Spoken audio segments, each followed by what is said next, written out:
In our study of electrostatics, we've talked about the force caused by electric charges. We've talked about the fields caused by electric charges. So the next thing we're going to talk about is the potential energy caused by electric charges. Now, just like two masses that are separated from each other, for example, a rock on the top of a cliff and planet Earth, those two things have mass and they're separated from each other. They will have gravitational potential energy. We often think of the rock as being the thing that has the gravitational potential energy as it's raised above planet Earth, but really it's the two things sort of combined together that give that energy. So just like that situation, if I were to have two charges separated from each other, they would have what we call electric potential energy.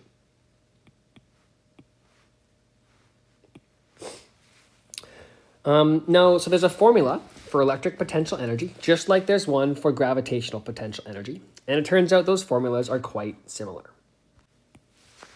For gravitational potential energy, we had this formula.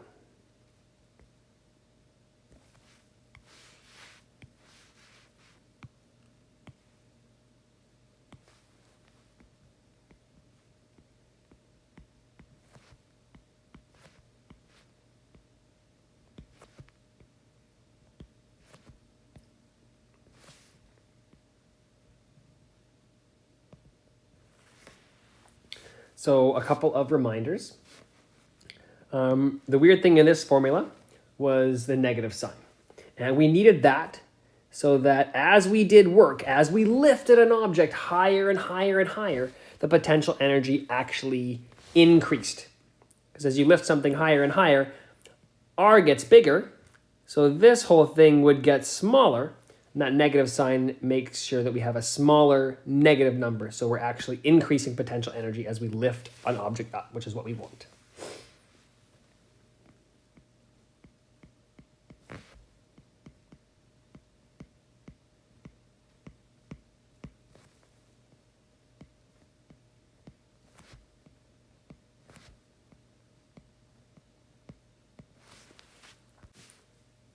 Now, our formula for electric potential energy is very, very similar.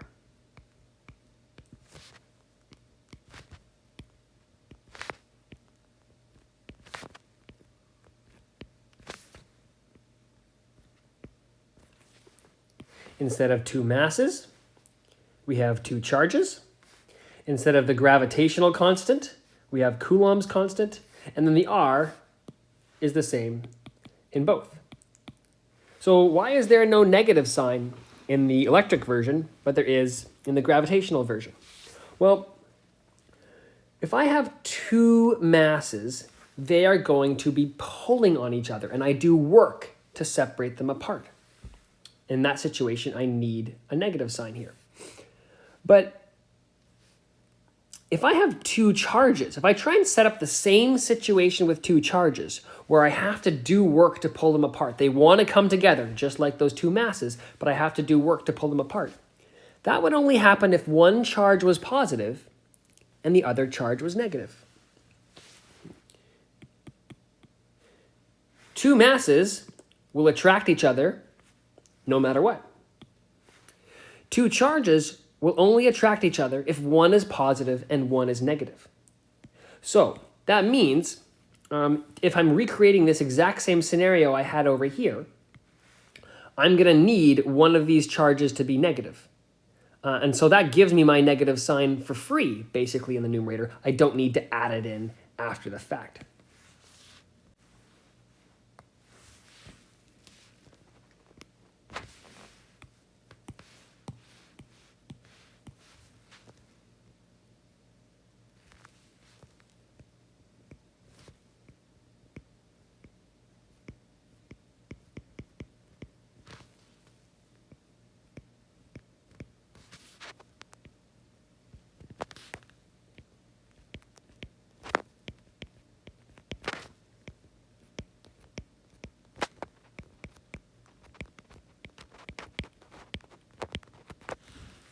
So in this formula, it's very intentional. There's no negative sign at the beginning, and that's because if necessary, we will have a negative sign in one of these two Q's over there. And this is what I'm kind of getting at in this note at the bottom here. Potential energy is not a vector. It is a scalar. However, it can still be positive or negative.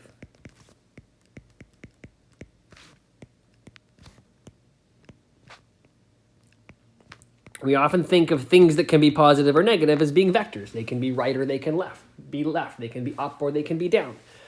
But something can be positive or negative even though they don't have direction. Another example of that is money. If I tell you I have $10, that makes a lot of sense. It doesn't raise any eyebrows. If I tell you I have negative $10, you might have to think for a second, but then you think, oh yeah, that probably means he owes $10. He's $10 in debt. So negative money does make sense. If I say I have negative $10, you don't think I mean $10 south or $10 left. Money's not a vector. It does not have a direction, but it can be negative, just like potential energy.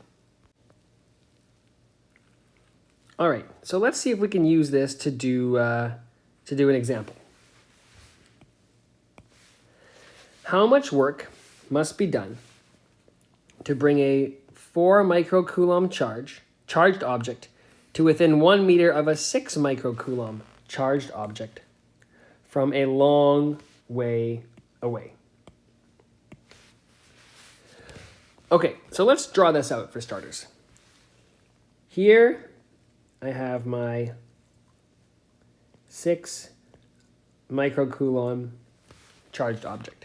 And a long, long way away, I've got a 4 microcoulomb charged object.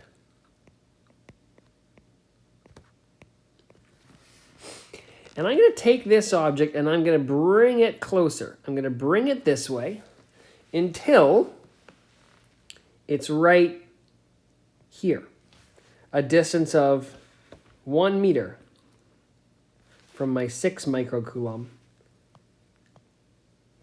object. So what this question is getting at is because I have 2 charges, there will be some potential energy associated with them. And as I change the distance between them, that will change the amount of potential energy. So I have a situation here where potential energy is changing, and that is because there is work being done. Work is just the transfer or the change of energy. So to tackle this, I'm going to look for a formula that can deal with energy that's different at the beginning than it is at the end and incorporates work. And that formula is going to be the law of conservation of energy.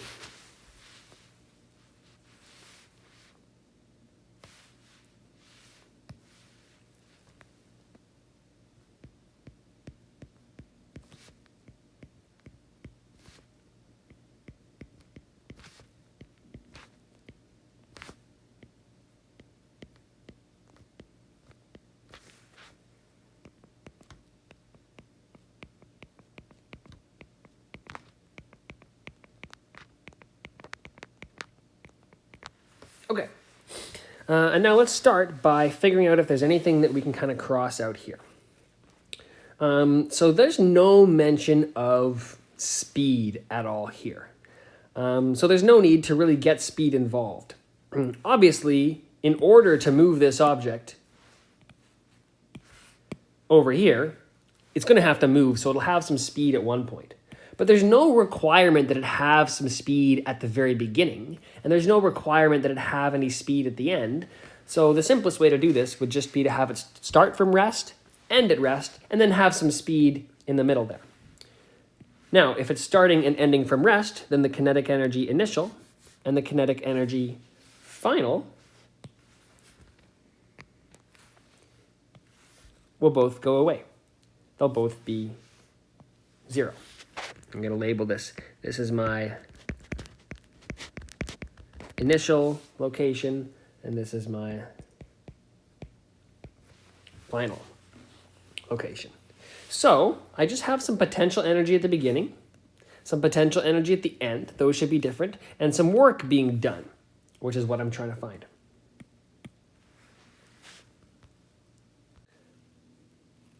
But wait, I know how far it is away at the end, but I don't know how far it is away at the beginning. But I am giving this one useful piece of information. It's coming from a long way away. And that reminds me of some phrasing that we looked at before when we were doing gravitational potential energy. So if something's coming from a long, long way away, that means we can assume it starts infinitely far away.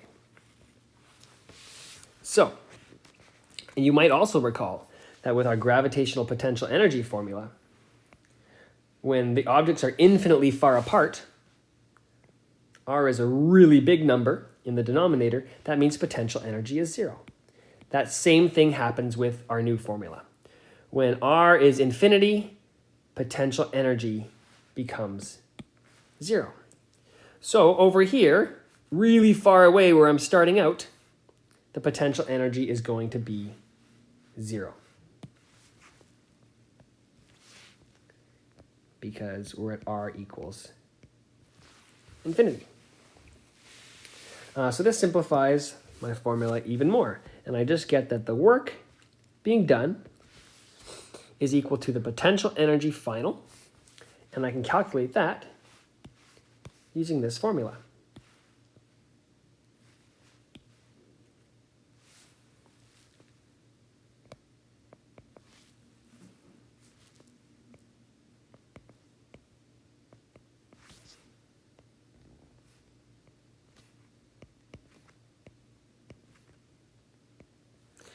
Q1 is 6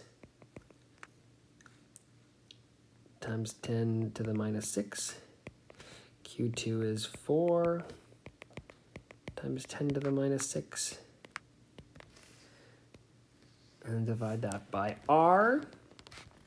The distance between them at the end, we're looking at potential energy final here, which is going to be 1.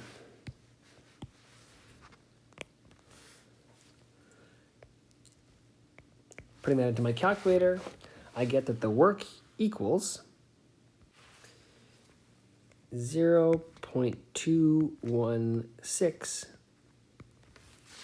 joules. Now, again, a reminder, when I'm using this formula here, I do want to put in positive and negative signs here for my charges. In this case, because I'm dealing with two positive charges, I end up having a positive number for both. But if one of them had been negative, I would have put that negative sign in this formula.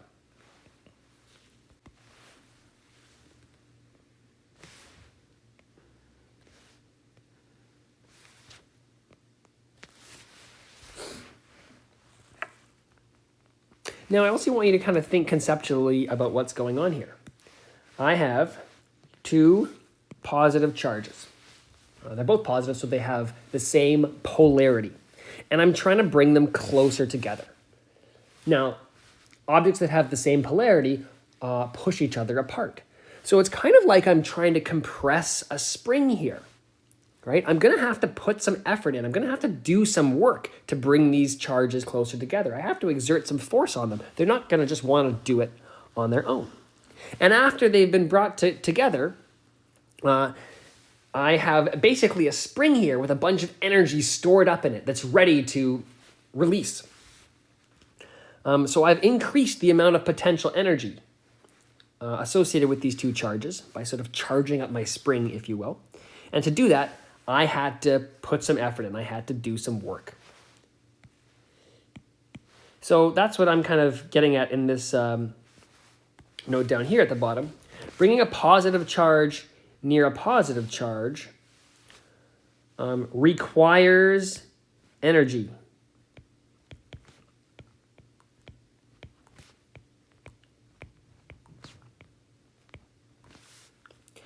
Therefore, the work was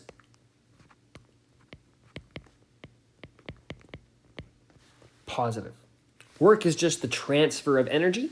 So if energy is being transferred to the system and a positive amount of energy is transferred, that means the total energy in the system should be more at the end.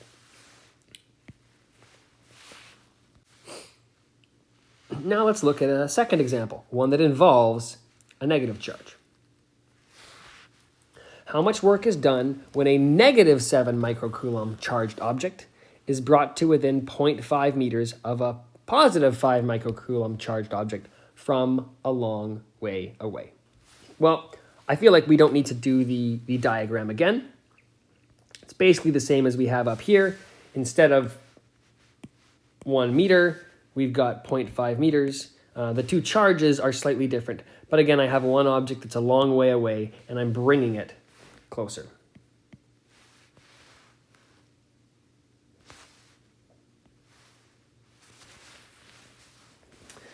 So we're going to use the law of conservation of energy.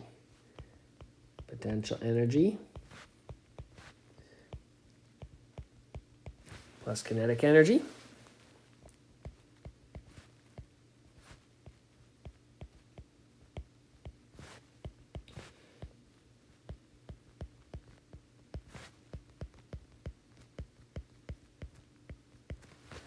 All right.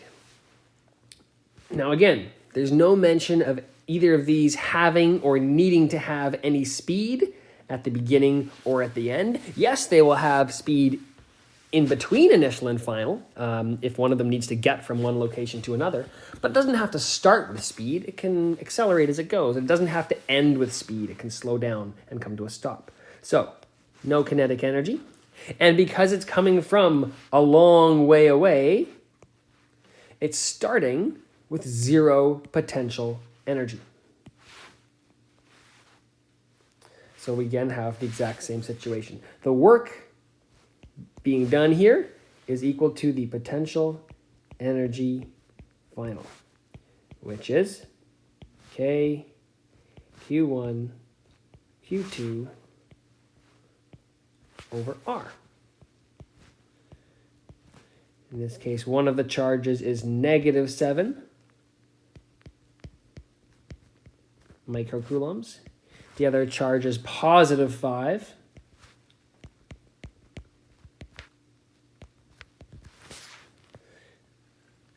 And the radius, or the distance they are away from each other at the end, is 0.5 meters. Now plugging this into my calculator, I get the work is negative 0.630 joules.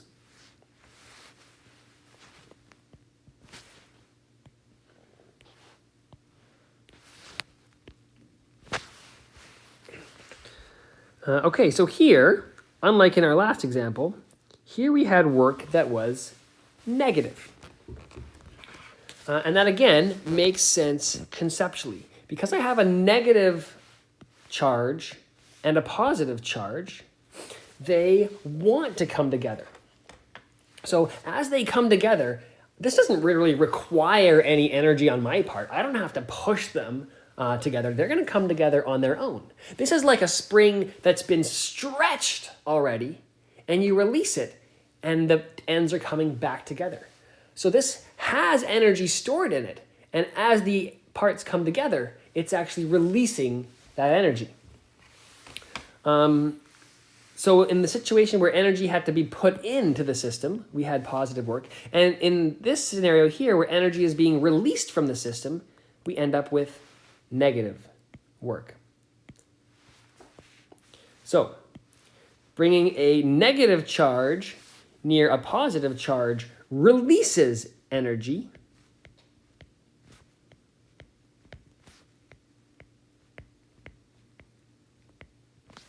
So the work is negative. Energy is coming out. So that's the general idea with electric potential energy. I feel like we don't have to talk about it too much because it's very similar to what we did with gravitational potential energy. And the sort of problems you'll get are very, very much the same. The only difference is we don't have a negative sign here.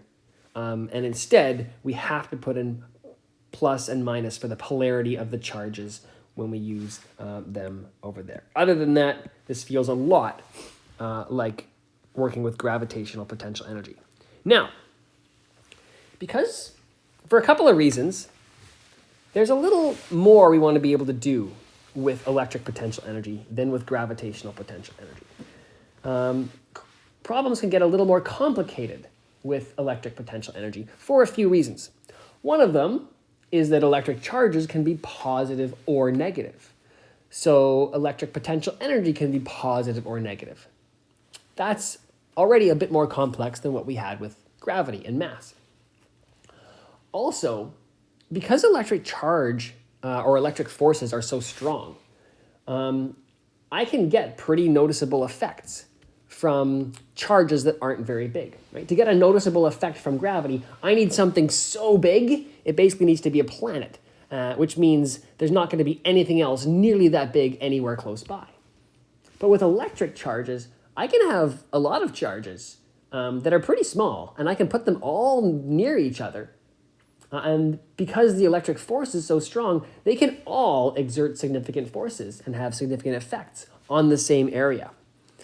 So we need to be able to kind of consider the effects of multiple different charged objects at the same time. That doesn't come up so often when we're talking about masses and gravitational forces. So for those reasons, there's a new concept we want to introduce called electric potential. It is not the same as potential energy. It's just called electric potential. And the symbol we use for it is V. I'll give you a couple of formulas to kind of kick things off for electric potential. So the first formula is V equals PE over Q. This is what I'm actually kind of getting at in this part of the notes here. Electric potential is defined as the electric potential energy per unit of charge. Electric potential energy per amount of charge. So this formula, you could almost say, is the definition of electric potential, of V. Now, you might recall from earlier discussions that there's a lot of Q's going on in these formulas, and it's important to distinguish between a charge that is creating an electric field and a charge that is affected by an electric field. So which one is this Q? Well, this Q is a charge affected by an electric field.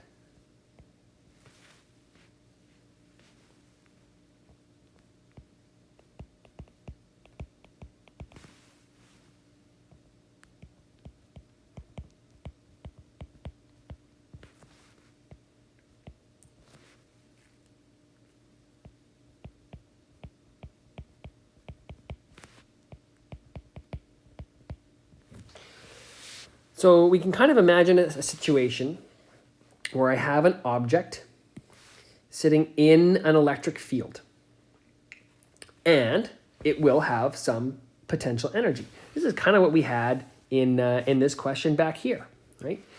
This first charge creates an electric field everywhere around it. And here I have an object sitting in that electric field being affected by it. And it has some potential energy, which we basically calculated here. So there's something else we could say about that object, and that's that it not only has potential energy, but it has V. It has potential. So if I want to find the potential at this point over here, I take the potential energy, which we found, and I divide it by the charge that object has. So potential is the potential energy that a charge has when it's being affected by an electric field divided by how much charge it has. The next formula about potential that I'm going to give you is this guy.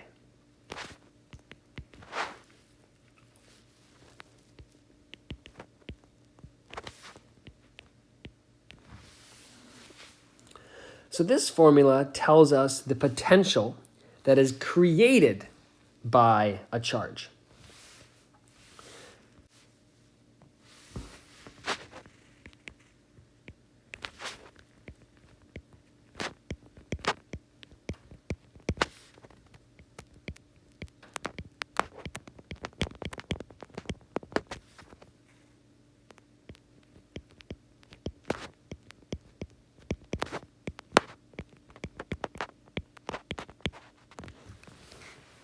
So we've got, here we have a charge. It's creating an electric field, and therefore it creates an electric potential. And then if I have an electric potential, I can have a situation where a charge sitting in that potential, in that electric field, being affected by it, would then have some potential energy as a result.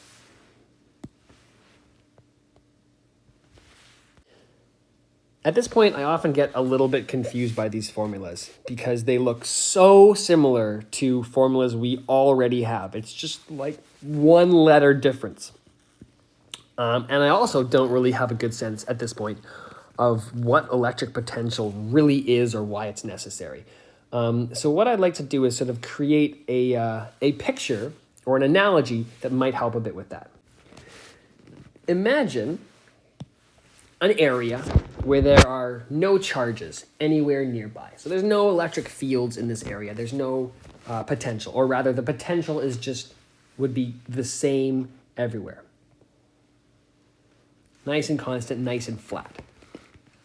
And I'd like you to kind of imagine like this line that represents potential is actually sort of like the ground on the surface of a planet, like on planet Earth. And then let's say I come along and I introduce a couple of charges. I'm going to introduce a positive charge over here. And I'm going to introduce a negative charge over here. Now, what those charges do is they will introduce electric fields, and that will change the potential.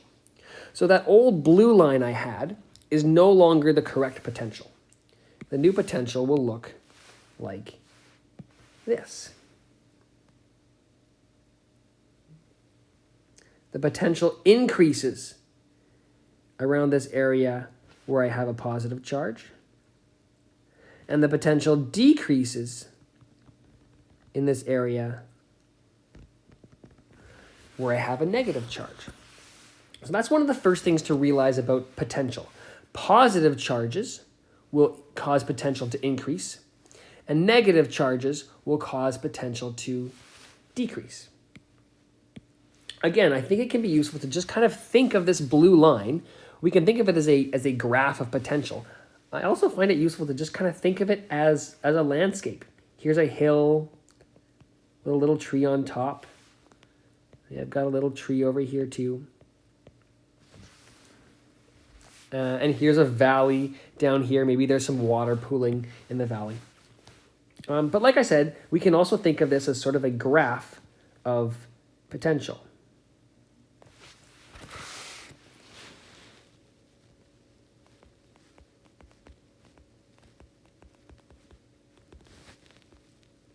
And potential's increasing as we go up. So around my positive charge, I've got really high potential. Around my negative charge, I've got really low potential. And in between, I have sort of a medium amount of potential.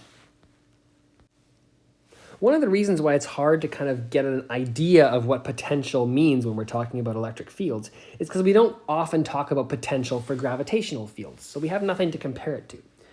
Well, there is such a thing as gravitational potential. And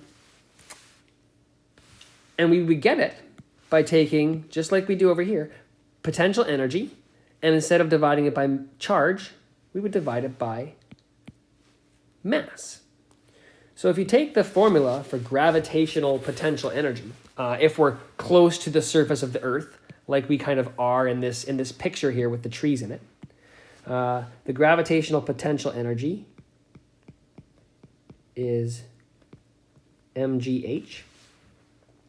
So if I take the potential energy and I divide it by the mass, kind of like how I'm basically finding the potential, taking the energy and dividing it by not the charge, but the mass in this case, I would get GH. So gravitational potential is G times H if we're close to the surface of the Earth. And if you're close to the surface of the Earth, little g is the same all the time. So gravitational potential really just depends on the height. And that's why I've drawn this blue line, this graph of potential, as kind of just a landscape. Where the line is high, I've drawn a hill. And where the line is low, I've drawn a valley. So there's sort of this direct correlation here between the gravitational potential and the height of the land.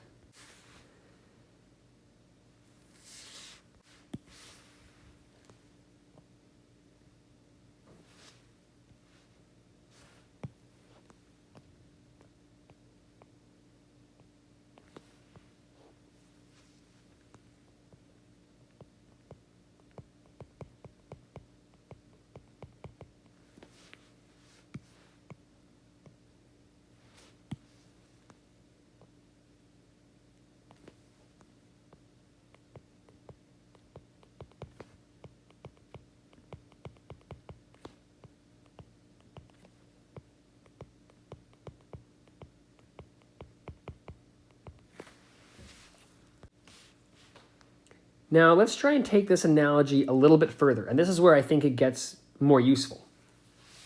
On this landscape, if I were to take a object with mass, it would want to go sort of from one area to another. If I took an object with mass, like a ball, and I placed it here, it would roll this way. It would want to go from high to low, from high potential to low potential.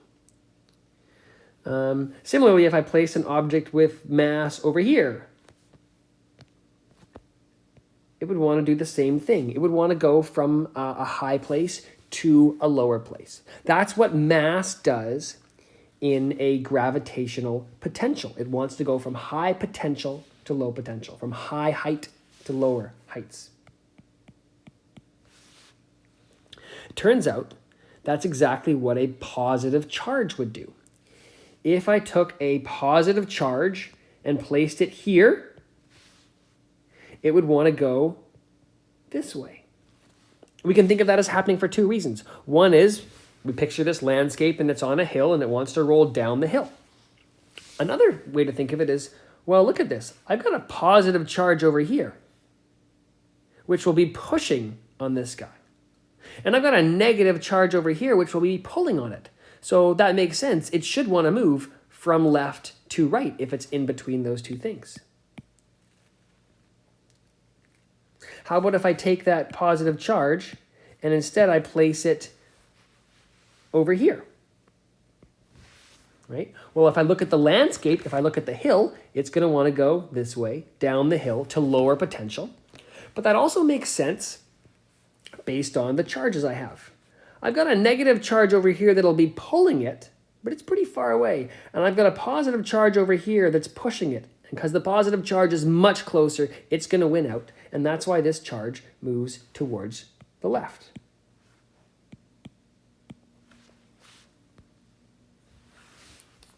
So positive charges feel pushed from high potential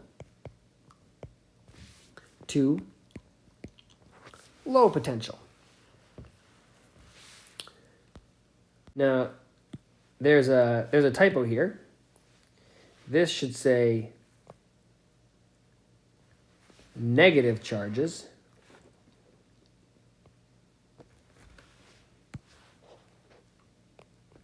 Negative charges would feel the opposite. So again, I think the mass analogy is useful. If I take an object with mass, it's going to want to roll down the hill. But imagine I could have something with negative mass that did the opposite of whatever mass did. If I could have an object made of negative mass, it would want to roll up hills. And that seems very weird. That's because we have no experience with this, because we have no negative mass in our universe. Well, that's exactly what a negatively charged object would do. If I take something with some negative charge and I place it over here, it wants to go from low to high. It's going to want to go up the hill. If I take an object with some negative charge and I place it over here, it's going to again want to go up the hill. And that makes again sense if we forget about the potential and we just think about the charges that caused it. Those negative charges I just placed on the landscape, they're both trying to go towards this positive charge. That makes sense. And this one over here that's really close to my negative charge, it's trying to get away from it.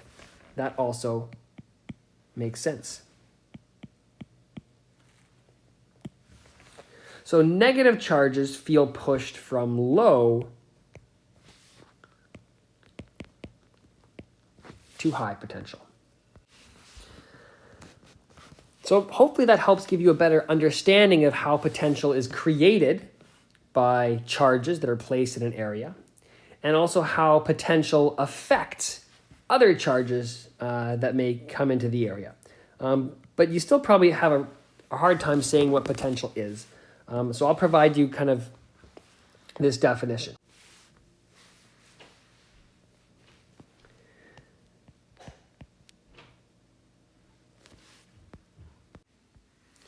Electric potential is the potential energy a 1 Coulomb charge would have.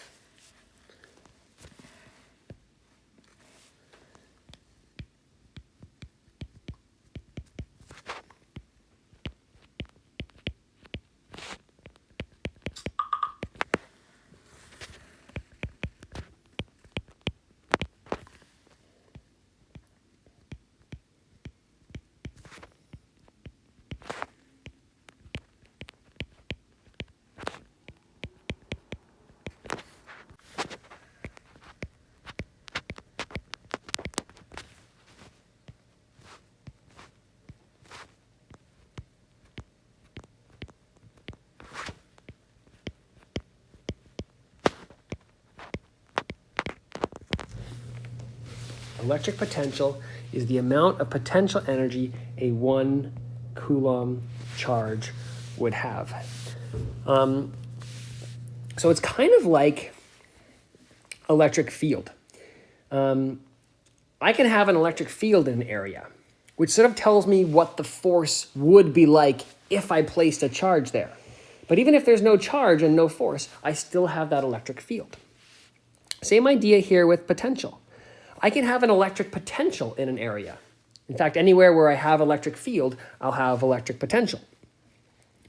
And that electric potential tells me about the potential energy a charge would have if I placed it there. But even if there's no charge there and no potential energy, I still have the potential. And this again works well with our analogy of height that we were using down here. Places where the potential is really high are places where I'm likely to get a lot of potential energy if I place an object there. And places where the potential is really low are places where I'm likely to have a low amount of potential energy if I place an object there. But if there's no object anywhere on the landscape, there's no potential energy.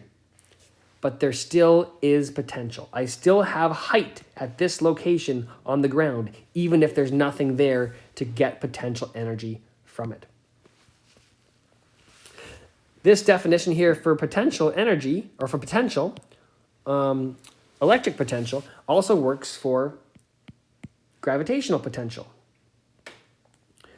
So we said electric potential is the amount of potential energy a 1 Coulomb charge would have. Well, gravitational potential is the amount of potential energy a 1 kilogram mass would have. And that's exactly what we demonstrated over here. The last thing we're going to say about potential is its units. And those can be figured out from this very first formula we wrote down here. Since potential is potential energy divided by charge, it'll have units of joules divided by coulombs. There's another name for joules per coulomb, and it is volts. And that explains the thing you might have been wondering, which is why we use the word V for electric potential. The V stands for volts, which is the units of it. And often, instead of calling it electric potential, we call it voltage. So let's use what we know about electric potential to try and solve a problem here. Calculate the potential at point Z as shown in the diagram. This is really similar to the sort of problem we might have done with electric fields.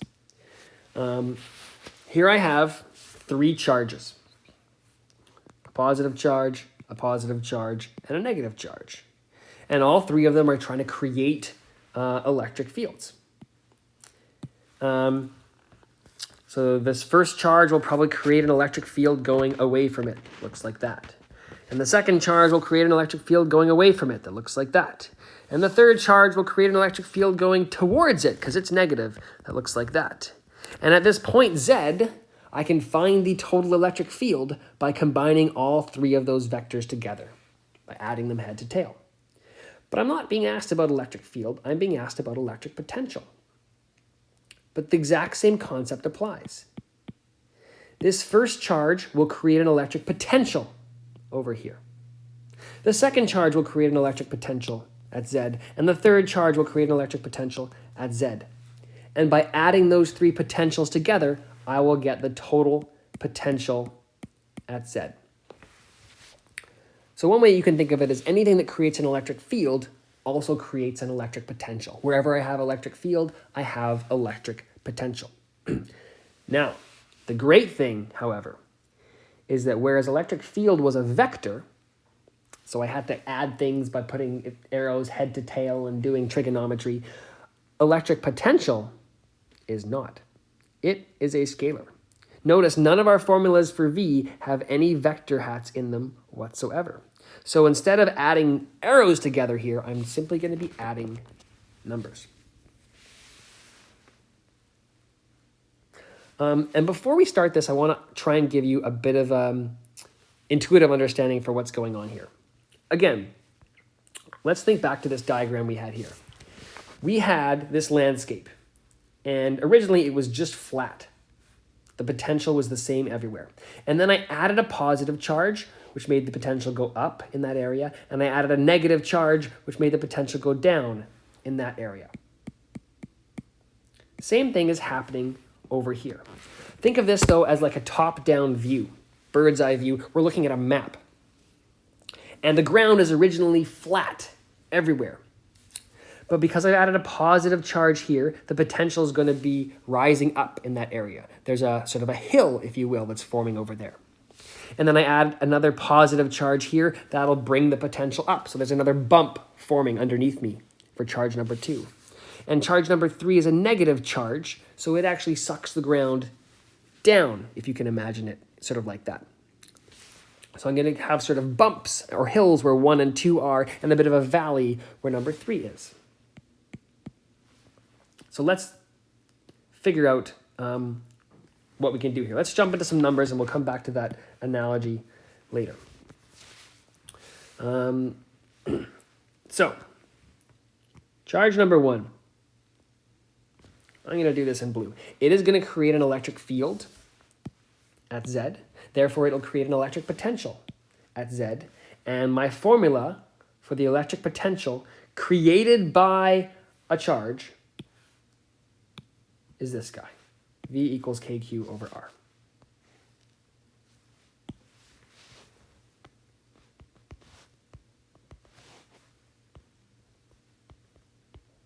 And this is for the potential created by charge number 1. So the charge creating this potential is my 3 microcoulombs. And at the point where I'm measuring the potential, Z, how far am I away from it? 5 centimeters.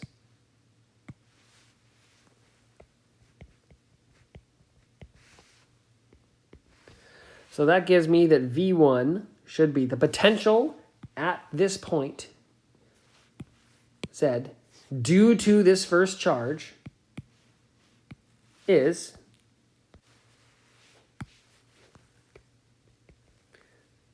540,000 volts. All right, so what about the potential at point Z caused by charge number 2?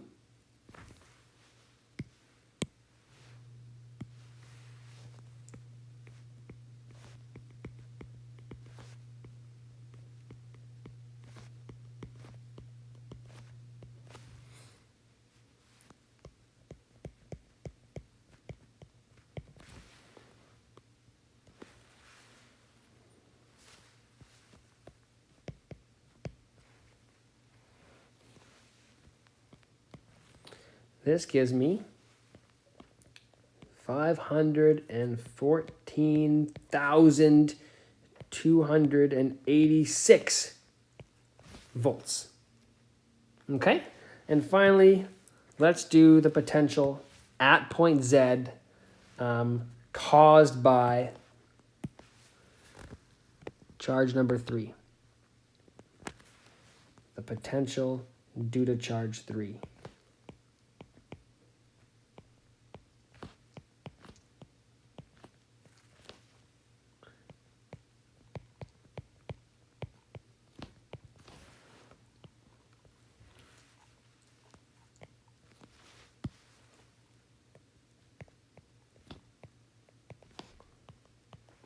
And that gives me negative 360,000 volts. Now, notice how I put this negative sign in there for Q. Just like with our formula for potential energy, where we use positive and negatives for our charges, it's exactly the same with potential. I didn't make a note of it here, but in this formula, we are going to use positive and negative numbers for Q. Not because V is a vector, but because V is a scalar, but it can be positive or negative, right? My potential can be a hill or it can be a valley. And to find out which, I have to put the positives or negatives in there for Q, which is exactly what I did down here.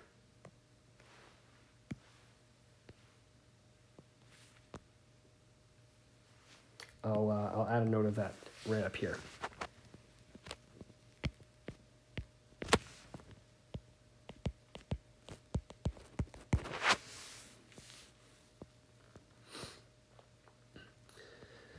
So back to kind of the analogy of the landscape and positive charges rising it up and negative charges pulling it down. Think back to this scenario as being a bird's eye view looking down on a landscape. In fact, think of it as a trampoline. The surface of the trampoline was flat before these charges came along. And a positive charge is sort of like a stick that's been stuck underneath the trampoline that pushes it up and creates a hill at that point. And I have another one here. Now, obviously, these two sticks, these two positive charges, are going to mostly raise the level of the trampoline right around them. But over here, a little way away at Z, there will still be a small effect. Not as big as if I was really close to the stick, but at Z, the trampoline will be lifted a little bit by this stick and by this stick. And how much point Z on the trampoline is lifted by those sticks is given by this number here and this number here. So my blue charge number 1 lifts the trampoline the most, and my green charge number 2 lifts it the second most. Now, how about my negative charge? Well, think of the negative charge as a rock that I place on the trampoline. And that causes the trampoline to go down. So the height of the trampoline at point Z is a little lower after I've added this rock in the form of charge number 3. How much lower does that rock make it? This much lower. So when I take all of these effects together, they sort of combine with each other. Charge 1 is trying to make the trampoline at point Z 540,000 higher. Charge 2 is trying to make it 514,000 higher. But charge 3 is trying to make it 360,000 lower. So what height does that part of the trampoline go to? Well, I'm just going to take those numbers and simply add them together in my calculator.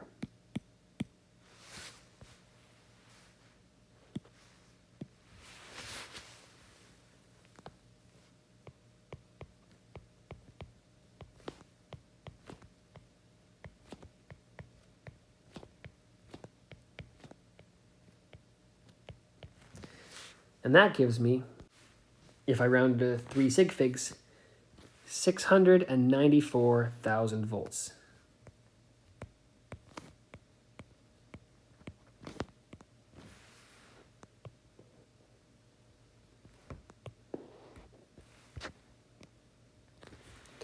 So, the net effect on the height of my trampoline when I add this stick underneath it, and this stick underneath it, and this rock on top of it, is that at this point, the trampoline goes up by this much. So the 2 sticks seem to be overpowering the rock, and the trampoline comes up. So, quick recap on this weird idea that we call electric potential. It's the amount of potential energy a 1 coulomb charge would have. So even though I don't necessarily have a charge there, if I have an electric field, I have electric potential. Now, what sort of things create electric potential? Well, a positive charge placed in an area will create high electric potential. A negative charge will create low electric potential. Once I have that electric potential, if I take other charges and place them nearby, they will want to go one way or another. Positive charges want to go from high areas down to low areas. Negative charges want to do the opposite. They want to go from low to high. And I think that's the best sort of tip I can give you for dealing with potential and trying to understand it. When I have an area and there are charges creating an electric field, creating potential, the positive charges create high potential, and the negative charges create low potential. Once that potential is created, if other charges come in the area, they are affected by it. And if they are positive, they'll want to go from high potential to low potential. And if they're negative, they'll want to go from low to high. So again, we have these 2 types of charges, the ones that are creating a field or creating a potential, and the ones that are affected by it.